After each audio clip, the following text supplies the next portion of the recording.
Koe no Katachi, also known as the Silent Voice, is a story about a young man's path to redemption as he battles the repercussions of his adolescent mistakes. I was never really susceptible to being bullied, nor do I have a disability, yet the story's narrative and well-developed main cast allowed for me to feel for and relate to each of the characters in my own way. Due to time constraints and the resulting plot changes, the movie was unable to fully explore much of the cast to the extent that the manga did. As a result of this, I want to take the time to talk a bit about Sahara Miyoko, who I've personally found to be one of the most relatable characters in the series.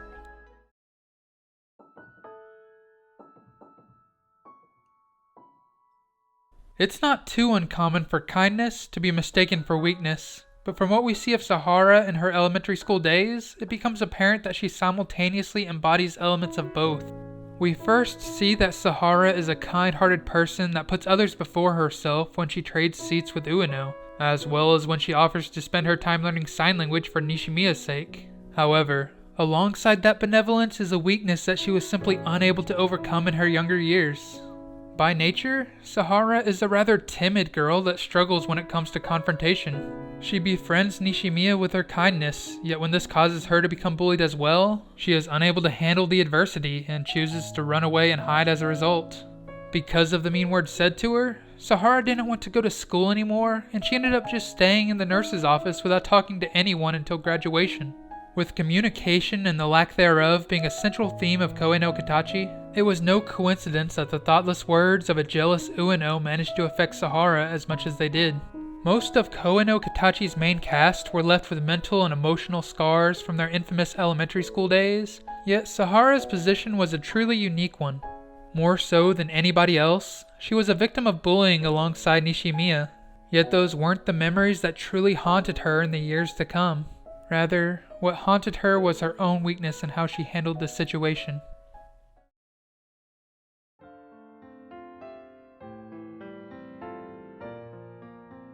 While sticks and stones may break someone's bones, words can never hurt them. Isn't that right? There's always been something about that saying that didn't sit well with me. In reality, sticks and stones can break someone's bones, but words have the power to be equally detrimental, especially when concerning one's emotional and psychological states. The primary cause of Sahara's weakness is how self-conscious she is, and how much weight she tends to put in the opinions and words of others. When Ueno insulted her back in elementary school, the aftermath was proof enough of just how much those words bothered her.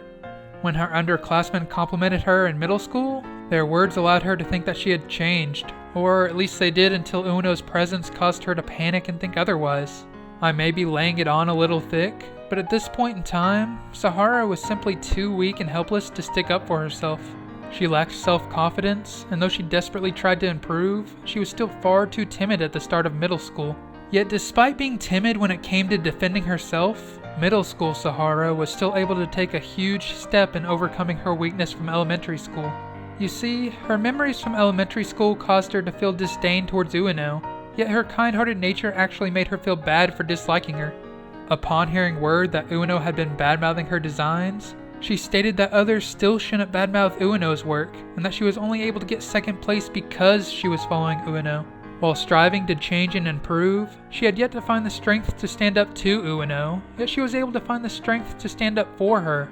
I've mentioned before how I thought this moment was a huge inspiration to Ueno, and while I still believe this to be true, I think this moment was equally as important for Sahara. She displayed her usual selflessness in that moment, but more importantly, she displayed the strength to stand up to and speak out against the opinions of others in the face of adversity. It would have been easy for her to join in with the crowd and give Ueno, a girl she didn't like at the time, a taste of her own medicine. Yet instead she chose the high road, and by simply disagreeing with the mean words of her underclassmen, she took the first real step towards overcoming her weakness and becoming the person she wanted to be.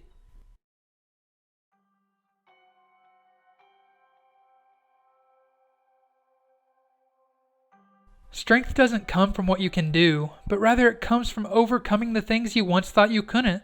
Like others in Koe no Katachi, Sahara's central focus is on changing and improving herself. I discussed in my Ueno video how Ueno's path towards redemption paralleled Ishida's, and while there are some distinctions, I believe Sahara's path is very similar. She's able to acknowledge her own weaknesses, and in turn strives to do whatever she can to overcome them. In a way, Sahara's path is very reminiscent of Ishida's, and as a result, she's constantly comparing herself to him. When they first hung out as a group after reuniting with one another, Ishida opened up to Sahara about everything he'd done to Nishimiya in the past, and as a result, she appeared to be a bit angry. Yet when she texted him later that night, it was to comfort him, and to say thanks for getting her and Nishimiya back together again.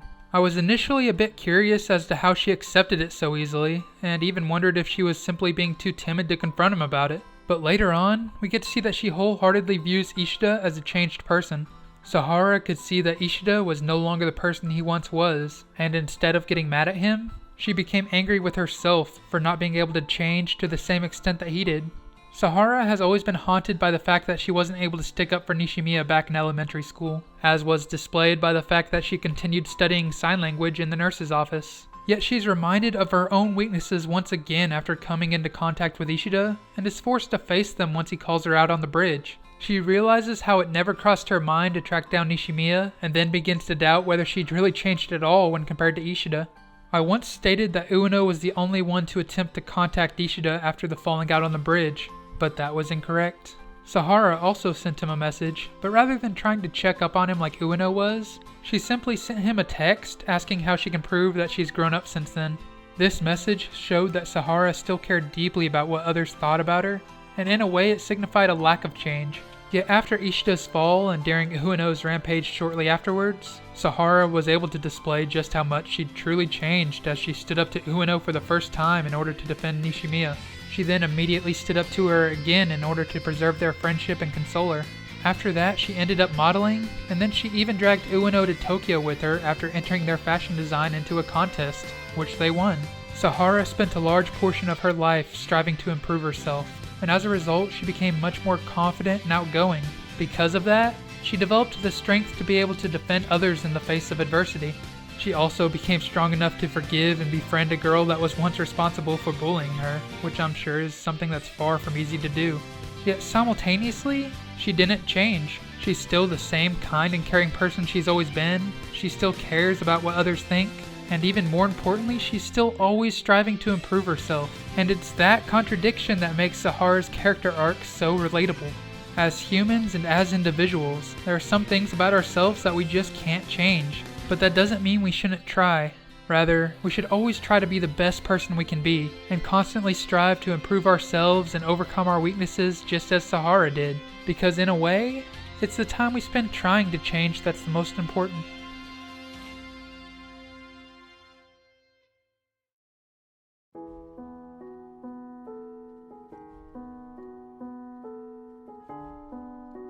Sahara starts out as a weak and timid girl that can't handle confrontation. She constantly compares herself to others, and arguably cares too much about what others think about her.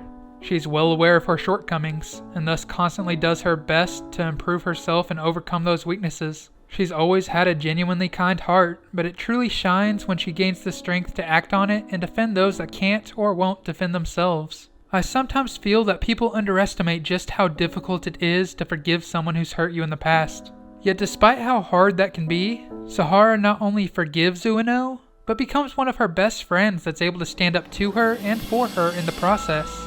That's not something that would be possible with only strength or kindness, but rather it requires a large amount of both.